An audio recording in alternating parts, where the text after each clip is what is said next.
Starting with a prayer is appropriate for any talk given to an interfaith community on any topic. However, this prayer and poem by Rabbi Hirsch starts and focuses upon the transcendent importance of giving and receiving, which, as you will see, is a central idea of this webinar.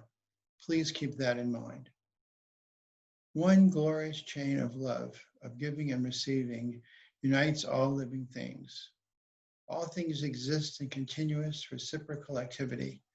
One for all for one. None has power or means for itself. Each receives only in order to give and gives in order to receive, and finds therein the fulfillment of the purpose of its existence. Love, say the sages, love that supports and is supported in turn, that is the character of the universe. Customer lowered electricity price lowers greenhouse gas emissions while financially benefiting all ratepayers is the title of this webinar and talk. Presented to the Greater New Orleans Interfaith Climate Committee by ProRate Energy on August 12, 2020. I'm CLEP's inventor and leader of the ProRate Energy team, which will soon become a Louisiana nonprofit corporation en route to IRS 501c3 status. We advocate customer lowered electricity price because it helps solve a host of problems, but most important is lowering greenhouse gas emissions by paying people to do what is best for their own pockets. That will be explained in this webinar. A moment to describe who I am and what's going on.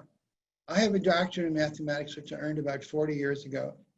And not long after that, I got deeply involved in building science and how to save money in buildings.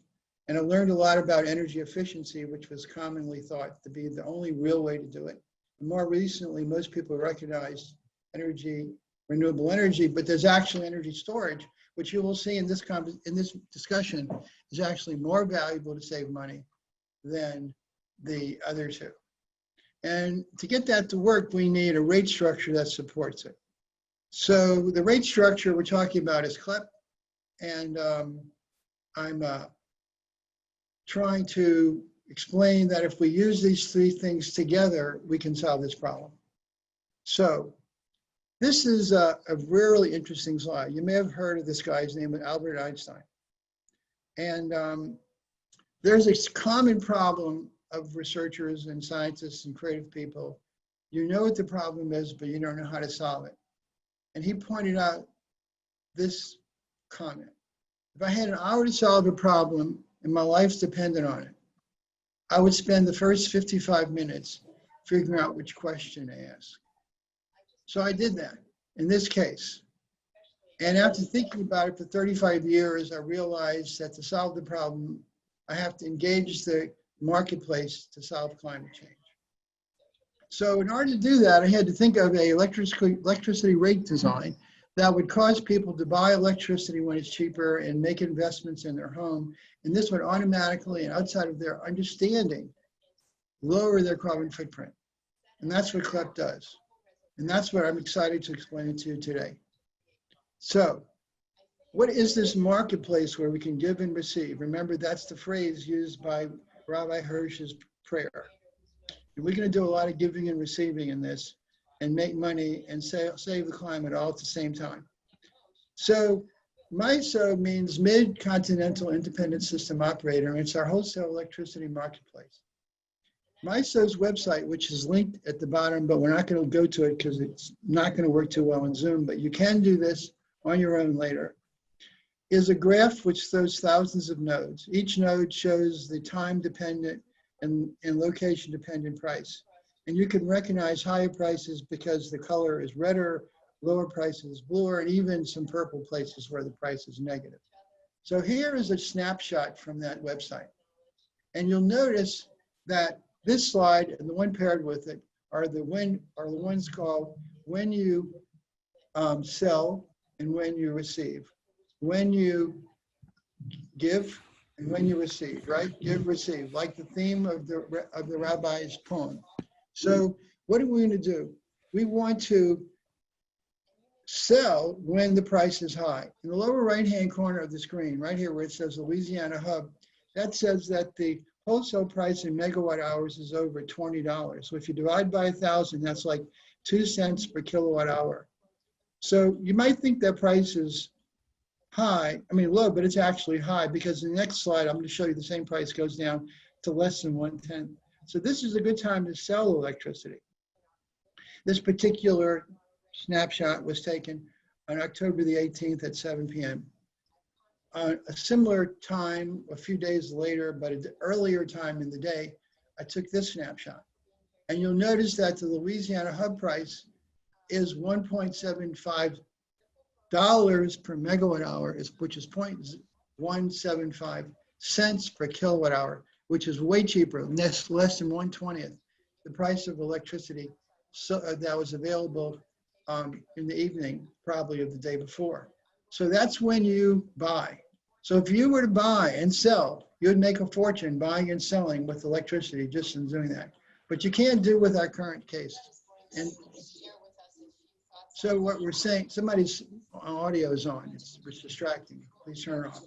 So notice in this picture, again, somebody's audio is on. Please turn it off, it's distracting. Notice that. Okay, so notice that there are places where it's purple, where the prices are negative. I told you. There are places where it's deep blue, where the prices are very, very low. Over here, under 1 cent a kilowatt hour. And over here, there are some places where the prices are high. But nevertheless, that's what happens in the MISO map. And this is the giving and receiving place that we can make money and save the planet. Why is that? Because the fuel mix changes also. Here is a fuel mix snapshot from the same website where we see that wind is around 9% of the total amount of electricity in the grid. That means this is cleaner electricity than wind. Of course, there's a smaller percentage of wind. Actually, this morning I took this screenshot, and you can see that wind over here is over 12% of the electricity on the grid. So the amount of cleanness of that grid is time dependent. And it's not a coincidence that when the price is lower, the wind percentage is higher. So when we buy it cheaper just to make money, we buy it cleaner. And if we sell it back cleaner than when we got it, we've created negative impact on the grid. So it's a win-win-win. So what is this talk going to do? What this talk is going to do is go through these 3 items. What do you want the customer to do, be a CLEP customer? What do you want the utility to do? What happens if all that happens? I'm going to explain that quickly. So I'm not sure what time it is and how am I doing. I'll use 10 minutes, we're doing great. Okay. So what do you want the CLEP customer to do? So it's 3 things, A, B, C, and A has 3 parts. First, learn how to buy electricity. She would call our customer female. She will learn how to lower her electric bill primarily by changing when she buys and sells. And this will cause no degradation in lifestyle, can create unlimited cash flows, even making their bills negative, and improve reliability, comfort, health, safety, lower energy use, and even a negative environmental footprint. All this can happen, but the customer only pays attention to their own electric bill, and indirectly and by accident, without concern, improves the Earth's biosphere. What a wonderful system. And that's what CLEP is. But in the second step, we say, well, how do you get there? Well, in order to be a CLEP customer, you have to sign up. And we envision the CLEP will roll out with the first year risk-free. But during that time, you will have an opportunity to do 3 things that will lower your electric bill by more than $900 a year by only investing $50. Is that a good deal? Can you sell that to people? So I just have to make my phone quiet. All right. So anyway, how is that we're going to do that? I'm going to show you the dishwasher, the water heater, and the community solar example in the next 3 slides. And by the way, the meters on the left were the old style meter and the new style smart meter. We're going to be using smart meters from now on. So here's the dishwasher example. In the dishwasher example, we want you to run your dishwasher not like you normally do, maybe anytime or in the afternoon, to 2 o'clock in the morning. And that alone will save you around $50 a year. If we do the water heater example, which again is a standard electric water heater, And if you use it only in the morning to heat water at night, you have to overheat the water heater, which uses more kilowatt hours. So you can't pay for it with an energy efficiency retrofit because you didn't save kilowatt hours. However, with CLEP, you can make or earn around $185 net of other expenses, and therefore pay for the $50 investment for this to happen in less than a year. And the last one, this is a very interesting one. It's worth spending a little more time on. This is community solar. You may not have heard of it. What it means is instead of having electricity panels on your roof, you have it in some field, not far from downtown, but in that field, we share parts of the solar farm. Depicted here, the Schwartz family and the Rodriguez family and Jones family all own part of the solar farm. But in our model, we rent part of the solar farm. You may later on ask me why rent instead of own. That goes into the nitty gritty I don't want to talk about now. But I do want to explain these two sentences. So one sentence, peak power of solar electricity is more value than its energy. First of all, what is peak power? Peak power is the time of the day or the time of the year when the utility is most stressed to produce power to serve its customers. And so when you provide power to the grid or avoid providing power to the grid, that is more valuable to the utility because it avoids the expensive things like what we did 2 years ago and build this stupid peaking plant. If we can produce peaking power at the time of peak power, the solar electricity is more valuable. In fact, it's more valuable than the energy it produces. And that's in juxtaposition to the next sentence. We actually did a calculation with our dashboard and found that CLEP provides 13% more income to a rooftop solar than if they use net energy metering, which you might remember only values the amount of energy produced and not the power. So I think with that background, it'll lead you better into understanding what's going on. By the way, if you have a question, it's okay to ask it. So let's go on. So the second part of what you do, a third part of what you do as a CLEP customer is you consider making deeper investments after the first year. And we talk about the heat pump water heater, the ice making air conditioner, the whole home battery, and the electric vehicle. Let's see what in fact happens when you do these. But it's important to look at the last sentence. With these investments, you can change your $1,400 a year bill to income of the same amount in the opposite direction, all without government subsidies. So let's look at the heat pump water heater. I imagine most of you have never seen a heat pump water heater or imagine what it is. It just has an air conditioner on the top and a tank on the bottom. And this is exactly the only retrofit that saves more kilowatt hours enough to pay for itself. It's the only one that is quote unquote an energy efficiency retrofit. But the income is greater with CLEP. And so it's important. And it's also important to note that you don't have to add a timer to it because it already has its built-in electronics, so it can be remotely controlled. Another example is the ice making air conditioner. It's a really wonderful invention. It makes ice at night, allows you to cool a home for ice that you stored the night before. And it's not an energy efficiency retrofit because it doesn't save enough kilowatt hours to support its first investment. But with CLEP, the income is sufficient and allows you to shift all your demand outside of peak hours and earn a lot of money with CLEP. So you can see the number on the right of how much money is estimated that you earn from that. It's more than pays for itself in less than 5 years. The whole home battery is just a battery, just like the battery in your cell phone, except think of it as 1,000 batteries in your cell phone, sitting in this nice little case in your living room. That's what the Sonnen battery shows up in this picture. Unfortunately, it costs about $10,000, and with the $700 a year income from CLEP, it doesn't pay for it fast enough. That's what I mean by this is too slow. We'll go into how we finance it anyway in the CLEP dashboard discussion. The simulator of CLEP we'll talk about at the end, which will be presented by Richard. So the picture of the car there looks exactly like my car. It could be a picture of my car because it's exactly that car. And it's blue and everything. So electric vehicle raises your bill by as much as $500 a year and only generates about $75 of income.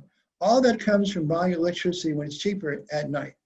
Now you could use your battery of your car, like the whole home battery, and generate an extra $600 of income. But that would mean that you couldn't use your car in the afternoon. So we didn't model it that way. Anyway, we talked about these incomes, which is what we promised we would do. And the last thing that you want to do as a CLEP customer is associate with an aggregator. An aggregator is the company that teams up or contracts with hundreds to thousands of customers and changes when the buy and sale things occur. As we pointed out, it's very timely. You sell it one time, it's much more advantageous than another. Similarly, when you buy. The aggregator pays attention to those market conditions in the MISO market and enhances your income by as much as 25%. You pay them 10%, everybody comes out ahead. An example of that is the Conjure company in this picture. So this is a summary of what you just learned about what you want the customer to do. Water heaters, ice making air conditioners, windmills, solar plants, electric vehicles, etc. So what do you want the utility to do? Well, the first thing we want them to do is nothing. Keep charge all customers what they currently charge their time independent electric rates, likely to be near 12 cents a kilowatt hour. But we also want them to pay them for costs avoidable. So suppose a customer does something to lower the wholesale price. It actually lowers the cost to everyone. But if he raises the wholesale price, he actually raises the cost to everyone. So what we want to do is track what actually happens. If a customer causes a rise in wholesale price, we charge him 100% of that change. If a customer causes a drop in the wholesale price, we pay them 90% of their savings. The same thing happens associated with peak power. It's a longer explanation, but it's in the definition of CLEP.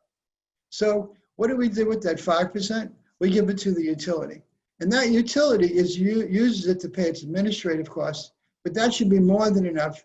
And the residual is left to lower the price of electricity for all customers, which gets back to the title of the talk. We said all ratepayers see lower bills, benefit from this, because some of that 5% lowers the price of electricity for everyone. So what's the result? What happens? What would be the advantage of both parties that is suggested? Well, the utility would get a little bit more profit, which they love to get, certainly for something they didn't do anything to support or cause to happen. Our investments out of their pocket. Why would they complain about that? Secondly, customers get roughly double the income they all would have gotten for the things they want to do anyway. Invest in energy efficient equipment, rooftop solar, and they should now for the first time be able to finance whole home batteries. But also we want to improve the marketplace. We want to spur investments in market transforming technologies, like ice making air conditioners, ground coupled swimming pools. And I want to say, even including other technologies I haven't thought of, because once you create a market, people will jump into it. And what's the result? This will engage the marketplace to greatly slow down the causes of global warming. And we're just about now to go into the demo. Does anybody have a question? I'm going at the speed I think to, so we're out of time, but we'll have plenty of time at the end. So now we're going to go into the demo. And Richard, would you please share your screen so you can do the demo? Excuse me. So just a little bit of what we're looking at here. This is a set of software that models the mathematics of CLEP with real world data. And I have a scientific background and used my earth science modeling skills to help create this. And there's a lot here and we just don't have time for all of it. So forgive that I don't go through everything, but the left hand is like basic economics. And then this section, the lower section, energy use here, we see dishwasher, water heater, air conditioning. These numbers will be interesting as we watch the main panel changing. Here we have 0 hour, that's basically midnight. And then through the day, through the 24 hours of the day from 0 to 23. And the vertical bars are measured on this portion of it. It's vertical bars representing hourly demand in kilowatts. And just because of the coincidence that it's in hours, it also happens to work for power as well as demand. So it's kilowatt and kilowatt hours. It's kind of just a fluky thing about how that works, but it's convenient for us. And then on the right, we talk about some miscellaneous things that we don't need to get too deeply into, but you can see energy pricing like this 11 cents. That's what E&O charges you guys right now. So, and this specifically is being driven by 2018 data specifically for New Orleans. And we're looking at August 20th. And we can change the day. For example, a few days later, and you see the colors change. The red means it's really expensive stuff. So, but there are also days where it's cheap. Like when it's green here in this 2, that means it's actually below 2 cents at that moment in time. Because the software has to round it off. The mathematics behind it are a little more accurate than what we're seeing on the screen. Anyway, now to get into what we're doing, along the bottom, we can see each of the various choices that we've modeled: dishwasher, heat pump, water heater, ice making, AC, and so forth. Those will be cumulatively collected along the bottom. So, excuse me, Myron wants me to kind of follow his presentation in terms of how I'm showing this to you. So right now we have the standard dishwasher being shown, and the dishwasher is running at 4 in the afternoon for 1 kilowatt hour worth of use. And we see that over on the left today, dishwasher 1, annual 365 as its contribution to the use. But if we just change when that happens, watch what happens to this number up here in the left in red. If we just change it, and because 2 a.m. looks to be the perfect hour to run it, so we'll select 2 and say do that. And we saw our number drop, to 103. Look at our return, $47.50 is returned to us just by changing when we run the dishwasher. That's it. No money out of pocket here. All we've done is just change our behavior a little bit. The next thing that we're going to look at is the water heater, and we can see that as described in the talk, it's being run at a total of 10 kilowatt hours throughout the day at 2 in the morning, 10 in the morning. Presumably you get up, you take a shower, whatever. You're using some hot water, and it regenerates around 10 a.m. for a little while, and then you've got your evening usage. So this pattern is just a representative example. It's fairly reasonably typical. But if we change that, as Myron said, we need to overheat the water. So our usage will go from 10, and what we've modeled here is it'll go to 11 as 5.5 twice. We have to overheat it so that it can remain hot throughout the rest of the day. And so we're actually using more energy, but because our time of use changed, we've actually now started to save $95 a year. We're basically making money, and all we've done is change the time at which we're doing what we're doing. That's it. We haven't really done much at all. A timer on your water heater may or may not cost you anything. I think, it's pretty typical that you might pay a little bit of money to invest in it, which is represented here as a $50 investment to basically have a timed water heater. It's a pretty modest investment for the return that you get. And you can see that it pays for itself in just over half a year, about 2/3 of a year. So now if we then move on, Myron's next example was community solar. If we can just say, let's do that, then we have a representative example of doing this. And we can see that our demand during the critical hours has dropped substantially because the community solar here has given us what is referred to as negative demand. These negative numbers are taking away from the totals of our other load.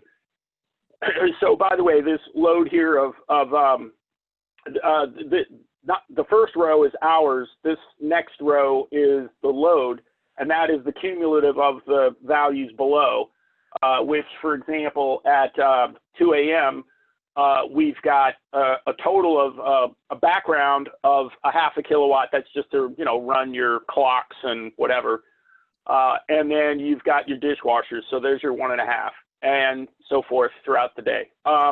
Right. So by adding community solar, we've done an awful lot here. We actually have a savings, an annual savings, if we look in the upper left corner, of $1,260.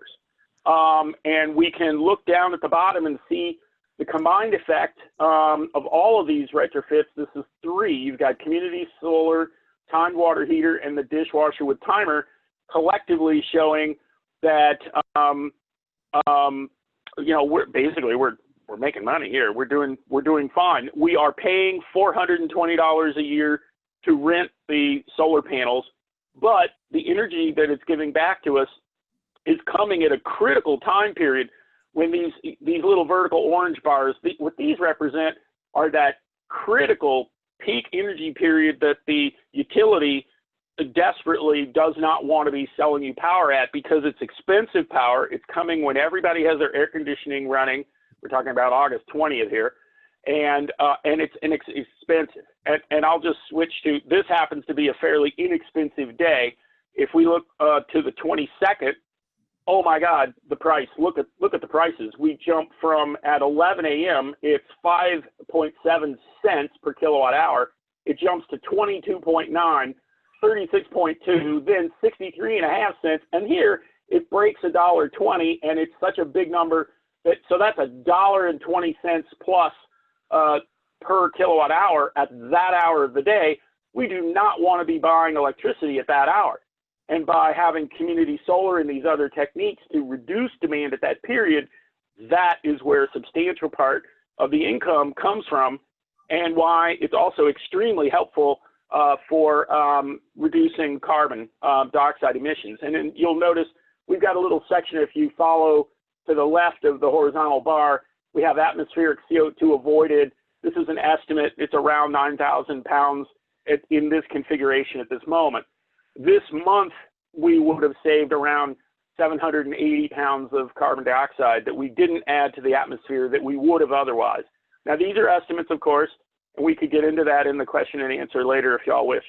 So now, moving on, if we do a little bit more, so we've done our dishwasher, we've got our water heater, but we could have a heat pump instead of just a timer. So if we're going to do that, it shifts still further, and our benefits change a little bit. And now we're making $254 a year. We've invested about $300. Well, there's rebates and such involved in this. So, you know, Myron can answer a lot of your questions about that later.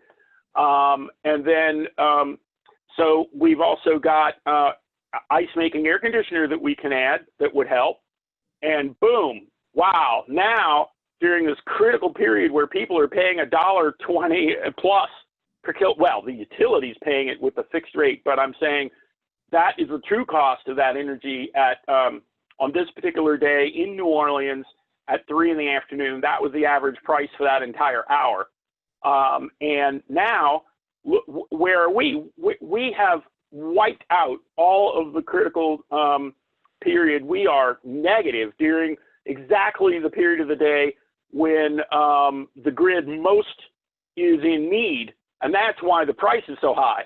So we are helping dramatically with our configuration that we've done, and we're making around $940 a year on this. So we're doing good. So there's a little bit more here. We can add a battery, a whole home battery, and when we do that, we see that we're charging the battery in the middle of the night when the energy price is low and the energy is greener, and we're selling it back to the grid during the peak period that is most important to the planet, to the utilities, and to our neighbors. And so we are really helping now. Our annual profit goes up to $1,639. Yes, it'll take us a while to pay back for our $10,000 battery, but we can pay it off with this strategy. You can't do that with the normal scenario. So then finally, if we have an electric vehicle, as Myron was saying earlier, yes, you're basically buying electricity as a fuel, and that costs you and puts a little more demand. But because you're buying in the middle of the night with CLEP, you actually have additional savings. So, and that savings in this scenario actually adds up and makes profit. So there you have it. That's my quick rundown, and I'm open to questions. I think yeah, that's fine. Sure, I'll pause and just. Let me tell you, you did a great job, Richard. Let me take over at this point. So, and I want to remind you, I only have 2 slides to go. So the whole story is available at my website that you just saw. And you'll also find a copy of the complete evidentiary record of CLEP's inclusion in the 2018 E&O rate case. And this is critically important to you, and it's a segue to the next slide. We're talking about something going on in New Orleans right now that your influence can drastically affect what happens in New Orleans and become the tipping point or the top of the avalanche, start up this snowball going downhill, if we can get it to happen here. So what is our ask? So our group, the ProRate Energy or CLEP team, needs your support. We need the full support. The city council has already said that they need something like this. They need to pay for the $80 million investment in smart meters and make it cost effective. They need to honor the city mayors and the council's pledge for the Paris Accord.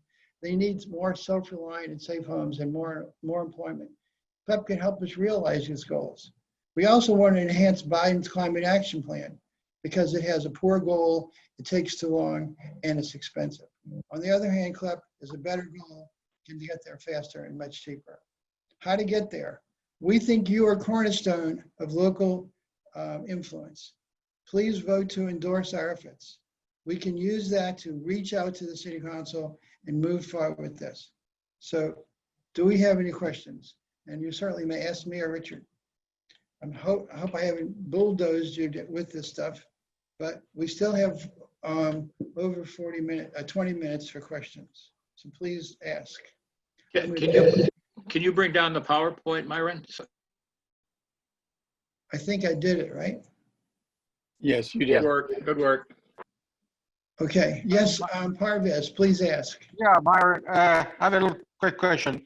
I think, well, I understand that the Entergy has been in the past year or so, I guess, been going around and replacing the meters with what they call smart meters. Are they the same Correct. thing that you're talking about? Different? Yes, that was in one of the slides, yes. You need smart Okay. meters or some similar technology to do CLEP. And I've known that they were doing this since 2015 and introduced CLEP in 2016 to the city council, partly to head off the building of this peaking plant. And a lot of people purposely stopped it because they knew it was a stronger argument and it didn't have any legs. But now we have a new council who care about this, and I think we can make this happen, but it takes community support. Myron, this is Pete. How does this play into the current debate between the Alliance for Affordable Energy and the City Council advisors over what should be in the resilient portfolio standard? And to what degree do you believe the resilient portfolio standard should be enhanced? Well, I have to tell you that I think processes of the type you're talking about, whether the resilience portfolio standard or a similar one, which is called integrated resource planning, is ill-advised. The reason why we do it is because we do not have a marketplace for smart choices. Somebody has their speaker on and we hear the background noise. What happened is, if we allow people to make choices, I'll give you an example. If we had CLEP, I could pick up the phone and get a guy in Maine to run down here and spend $25 million in building us a community solar plant. And ratepayers wouldn't have to put a penny down. And the customer and that person who built it would know what his income is, and we could help the poor people, and we wouldn't need a plan. What's happening is, by doing planning, we force us to pay these attorneys $600 an hour to argue over per piece of paper that they send us. And we have to argue over it. The truth is, the marketplace solves these problems better. But in order for us to trust the marketplace, we need the marketplace working in a synergistic way to our goals. We want low price electricity to cause low green electricity. Another thing that you may not know is that when the utility builds a solar plant, they have to be paid 16% return on investments, federal law. Whereas they only get 9% return on investment as a result of the recent rate case. So the utility is happy to build solar plants. We don't want them to build solar plants, like we don't want them to build peaking plants. We don't want to build anything. We want them just to be the traffic the traffic guards. They maintain the grid. They pay people for the investments they make to lower the cost of everyone else. And this automatically generates a feedback loop that lowers our carbon footprint. So the bottom line to your question is, I think it's a waste of time and money, just like integrated resource planning. In fact, when CLEP was invented, it was in the middle of the 2050 integrated resource planning process. And when I invented it, I was completely sure that what I was doing was far cheaper and faster than what they were doing. And I don't know if you know, the 2050 integrated resource planning process lasted 2.5 years and resulted in 0 decisions. And they spent $6 or $10 million running that plant. The same kind of thing will happen with this resource plan. It'll spend less money and it'll generate a dubious result.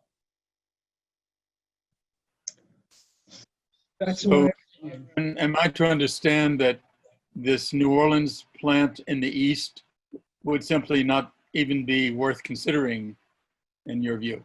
If CLEP had been adopted in 2016, it would have been immediately obvious that the New Orleans power station was completely irrelevant, that we could get there faster and cheaper. And we would have known that 2 years before the thing was even considered. And there's plenty of evidence that the advisors to the city, who we pay $6 to $7 million a year, were in cahoots and made a backroom deal with the utility to give them their peaking plant. And that's the reason why they killed CLEP in 2016. And I can show you the chapter and verse on that, using a religious example terminology. Okay. So, you know, the truth is we do not want the utility, and to much extent the utility regulator, to make our energy decisions. The utility is seldom our ally. The regulator can't pay attention, and the solution has to be done at the lowest level, at the consumer level, to be most cost effective and rapid. People don't realize, for the utility and its regulator to make a decision in a way that's fair and reasonable for the consumer, it takes 3 years. Where a person changing a light bulb takes 5 minutes. Okay. I'd like to make an observation, please. Yeah, go ahead, Richard. As all of you consider all of this and discuss it amongst the people that you know and so forth, I can easily imagine people asking themselves the question, well, where does all this CLEP income and profit come from? And there's a simple fundamental answer to that I want you to keep in mind and remember. Basically, what we're doing here is giving you direct access to the wholesale market, plus a little cut, 5% taken off of that, you know, for overhead and so forth, and reduce other people's bills as well. But by giving you direct access to that wholesale market is what drives the finances behind all of this. So that's how there can be no subsidies and so forth. And Myron didn't get into the mathematics of this much at all, but something that is kind of a little hidden behind the scenes here, because we didn't get into those formulas, is that E&O will still get their original base bill. I think it would be nice, Myron, if you spoke a little bit to that, because you know, I think it's helpful that people understand that, you know, E&O really should be delighted at adopting CLEP, and yet they want to kill it. Well, really what it has to do with the utility for the last 5 years has been focused on building a $200 million peaking plant, because they live in the old world where the only way they can make money is to spend more money. So they spend $200 million and get 10% return on investment. Then they make $10 million a year. And of course, if they say they're going to spend $200 million, they actually spend $400 million. So they get $40 million a year. And that's what they're trying to do, because that's the way they've always made money. And they don't really give a shit about anything else. However, the utility regulator's job is not to guarantee the income for the utility. It's to solve the problem of reliable electricity, which actually, by the way, is another kind of mistake. Reliability begins at home. Anyone who lived through Katrina knows that the government isn't going to protect you from hurricanes or floods or electric outages. You need to do as much of that on your own. And CLEP empower. You know, you bring up a fantastic point that we overlooked in our talks today, which is the reliability of the grid. Can you speak for a moment or two about how the batteries and so forth, that Yeah, if well, they were let me adopted? just tell you that if you ask the people who really think about this many hours a day, the only way we can have a 100% renewable energy future is to have almost as many batteries as we have buildings. And these batteries need to be on the order of 10 kilowatt hours, which is like 1,000 times the battery power of one cell phone. That sounds like a lot, but that's all that's in my car. My car literally has 1,000 little batteries like that. And if every home had 1,000 little batteries like that, there would be no peaking problems. There would be no problems of renewable energy makes electricity when it doesn't need. There would be no reliability problems. I wouldn't say no, because you still have things that happen. But you wouldn't have to worry about stocking up for electricity for a hurricane or a power outage. Or we currently experience in New Orleans 2,000 power outages a year, which cause tens of millions of dollars of economic damage, of lost wages and so forth. All that would disappear. And we would be getting ourselves ready for a renewable energy future.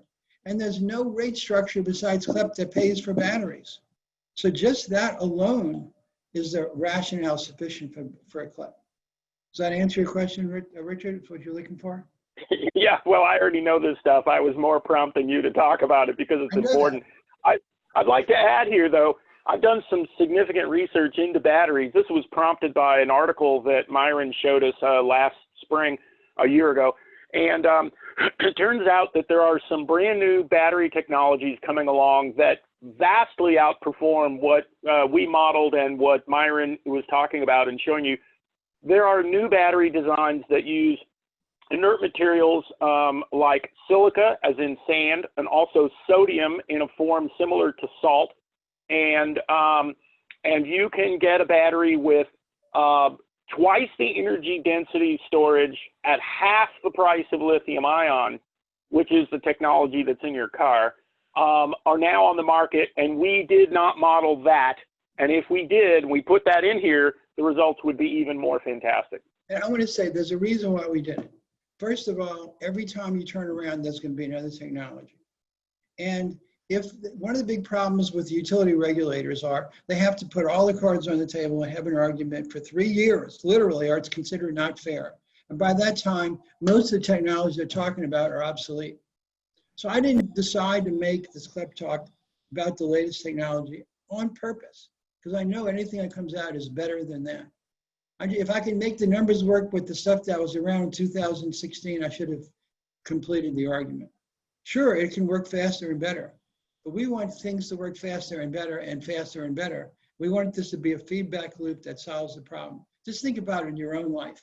When you grew up, there were telephones, now there are cell phones. When you grew up, there were typewriters, and then there were electric typewriters, and then there are computers, and then we have the internet. These things keep changing, and they're going to keep changing. And the speed at which they change is way faster than any utility regulator or utility can decide in a 3-year process to make a decision on. That's the world we live in. CLEP empowers it. The old utility model stifles it. Sayed, did you have your hand up? You're on mute. I guess not. Sorry, Richard, go ahead. I'd like to ask y'all a question. What do y'all think? I mean, you've heard us both speaking about this. You've heard some additional discussion other than our presentation. We'd love to hear what you folks think and what you think are important about this subject. Reverend Christina has her hand up. Okay. Yeah. Sorry. Yeah, a couple questions. One is back in the 70s where the rates changed and you could regulate what you used when so that you could get cheaper rates. Seemed to work really well. Somehow that went by the wayside. But with solar, it seems counterintuitive that I want to run things at nighttime when my solar is producing what's needed for the household during the daytime, since the sell back to the utilities, at least in my area, is exceedingly low. So that's one question. And the other question I have is something that, Richard, that you just brought up, of some of these different transitional and new technologies, it does not seem that we are producing them in the Louisiana area. And it seems like that could be another transition of business and industry that could also take us away from the petrochemical rut that we're in. Yeah, I think it's a really great question, Christina. And I know Richard would much prefer to answer the second one, so I'm gonna let him deal with that.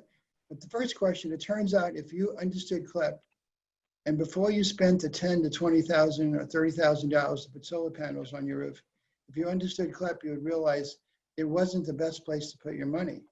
If CLEP had been around and been smarter to buy batteries, because with batteries, less dollars invested, you'd get greener electricity by buying it from the grid and selling it back. However, your solar panels do contribute. They're just not as cost effective as batteries. So in your case, where you see yourself as an island from the grid, and you can make electricity and use it for your own needs, you probably don't realize that with CLEP, it would be more advantageous for you and the grid if you sold your electricity that you generated at 2 o'clock in the afternoon, instead of storing it on the grid for later use on the same day or some subsequent day. We actually calculated that CLEP pays 13% higher than net metering does. So if you did a real calculation, your solar panels, whether or not they're on your roof or on a community solar farm, generate more income.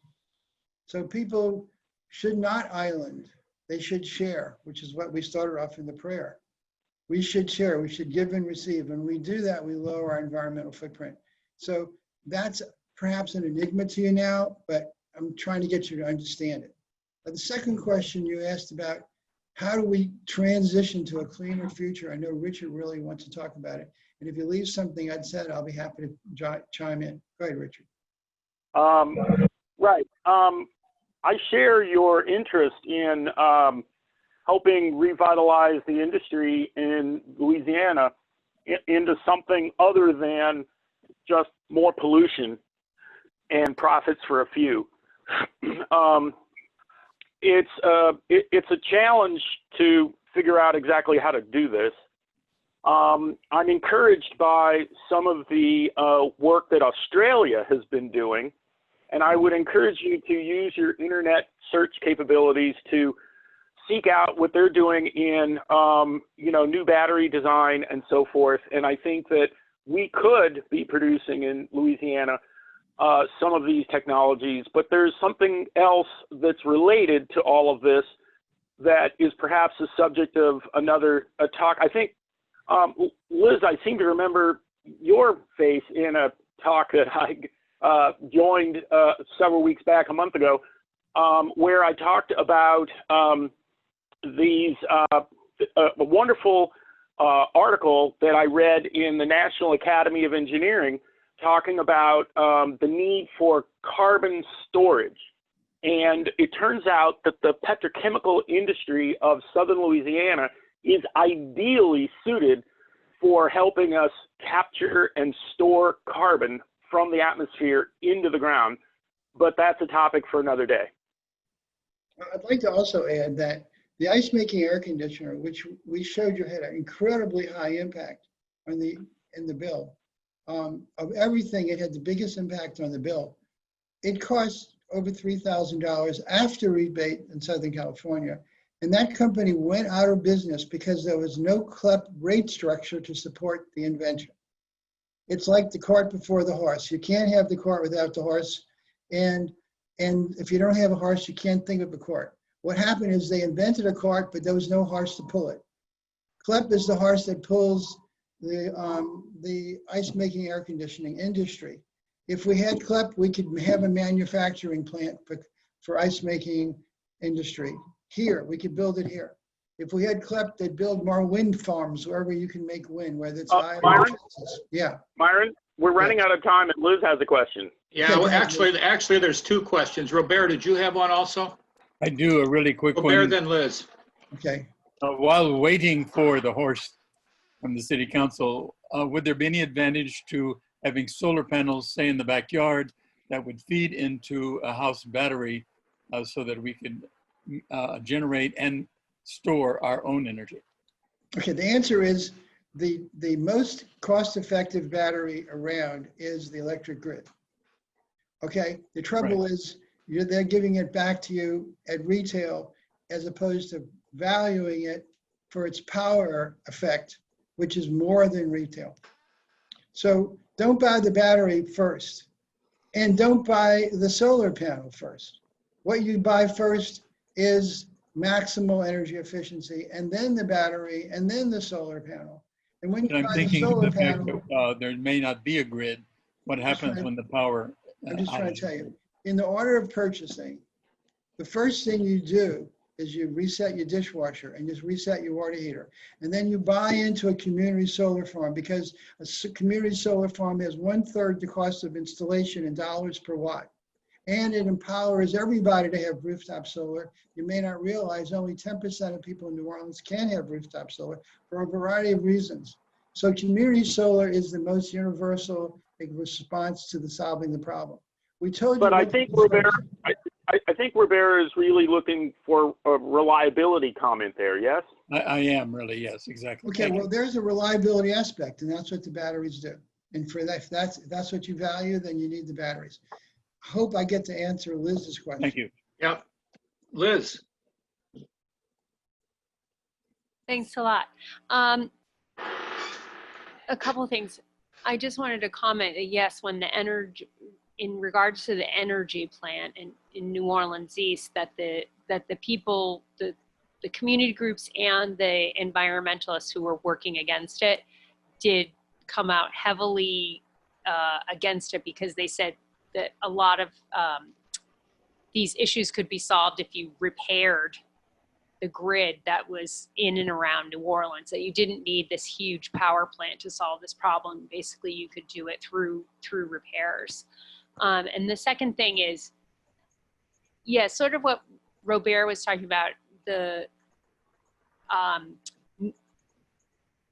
does it have to be mutually exclusive? Can you not have net metering and have CLEP? I understand that you're talking about it from a money standpoint.